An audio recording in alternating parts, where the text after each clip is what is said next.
नमस्ते friends, welcome to Indian ethos. Indian ethos में आप सभी लोगों का स्वागत है। दोस्तों, थोड़े ही दिन पहले मेरे सामने ये एक प्रश्न आया था कि मनुष्य के सामने ज़्यादा इम्पोर्टेंट क्या होना चाहिए, मोक्ष या दूसरे वर्ल्डली अफेयर्स जैसे कि बिजनेस, उसका कैरियर, उसकी फाइनेंशियल सक्सेस, उसके रिलेशनशिप। कुल मिला के the gist of the question was that what we should give more priority to, is it moksha और is it our worldly affairs, our worldly goals जो हमने समाज में रहते हुए अपने लिए निर्धारित किए हैं। तो दोस्तों, आज के इस वीडियो का टॉपिक यही है, what is more important for you, is it moksha और is it your other worldly affairs. तो चलिए शुरू करते हैं।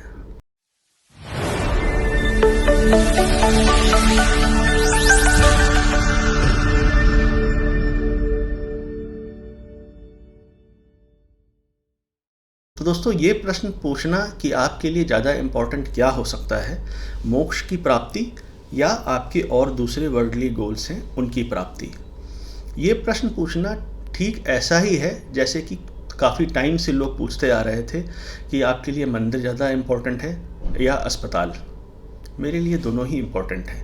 मुझे जहाँ अपनी साधना करने की आवश्यकता है, भगवान से मेरा जहाँ तक मेरे प्रेम की बात है, तो मेरे लिए मंदिर भी इम्पॉर्टेंट है और मेरे लिए अस्पताल भी इम्पॉर्टेंट है।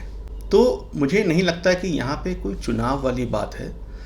ये क्वेश्चन पूछना ऐसे ही है जैसे कि लोग कहते हैं कि define yourself, are you a secular और यू आर रिलीजियस।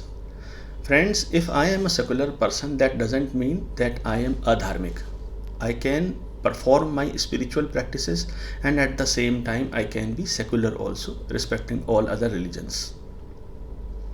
ये प्रश्न पूछना ऐसा ही है जैसे कि अभी थोड़े दिन पहले ये भी पूछा जा रहा था सोशल मीडिया में कि यदि आपने किताब उठा ली होती तो आज आपको ये कांवड़ उठाने की आवश्यकता नहीं होती। दोस्तों, if I am an educated person, that doesn't mean that I can not lift that Kanwar. मेरी एजुकेशन मुझे अपने धर्म का सम्मान करना सिखाती है, ना कि उसका निरादर करना। तो ये चुनाव वाली बात मुझे समझ में नहीं आ रहा है। It is something like that we are asking that are you an introvert और an extrovert. Friends, I can choose to be an introvert when I am doing my again spiritual practices.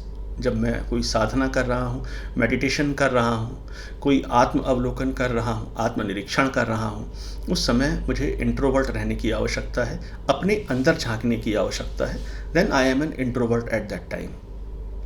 At the same time, when I am doing a presentation, when I am going for a sales call, at that time in public gathering, in social gathering, I am an extrovert. So I can choose to be an introvert and as well as an extrovert as per the what the situation is demanding from us. उसी तरीके से ये पूछना कि आपकी priority क्या होनी चाहिए, मोक्ष या योर अदर वर्ल्डली अफेयर्स। तो इस प्रश्न के उत्तर में मैं एक श्लोक सबसे पहले कोट करना चाहूँगा। भगवद गीता का ये श्लोक है ब्रह्मण्याधाय कर्माणि संगम त्यक्त्वा करोति यः लिप्यते न स पापेन पद्मपत्रमिवाम्भसा। इस श्लोक का मतलब ये हुआ कि those who dedicate their actions to God and irrespective they are at the same time they have shed all their attachments to the results of those actions, they are remain untouched by sin. It is just as a lotus is untouched by water.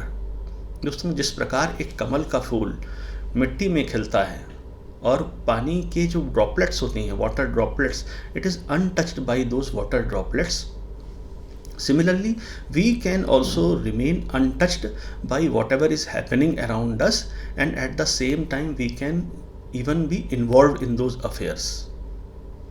दोस्तों, we can aim for moksha while doing our spiritual practices and at the same time, because we are living in this body, we are experiencing a world around us, we need to be very much conscious about our worldly goals also.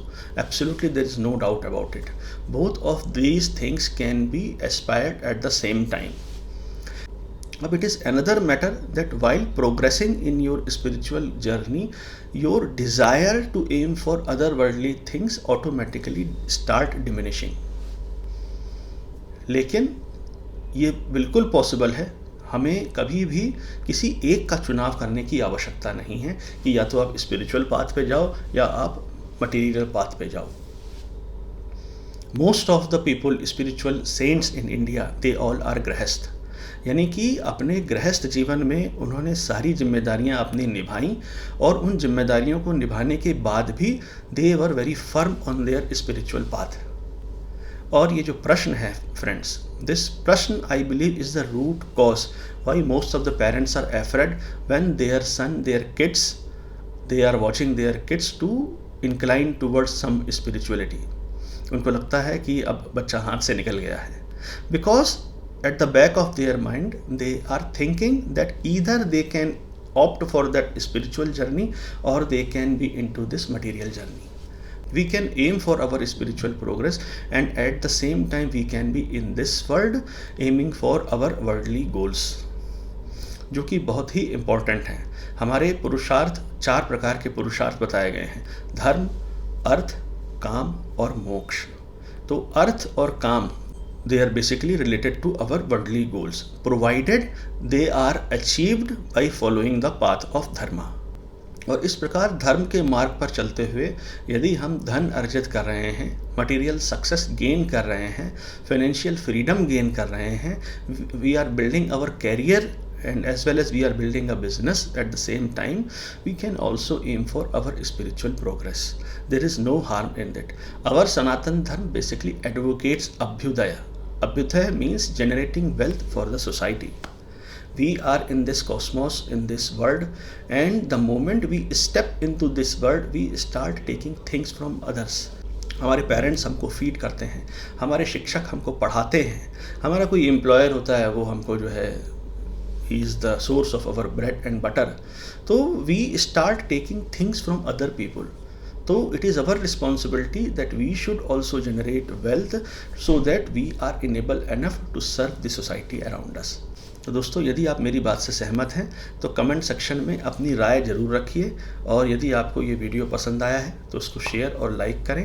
And if you are watching this video for the first time on this channel, please do subscribe for it. Thank you. नमस्ते. जय माँ.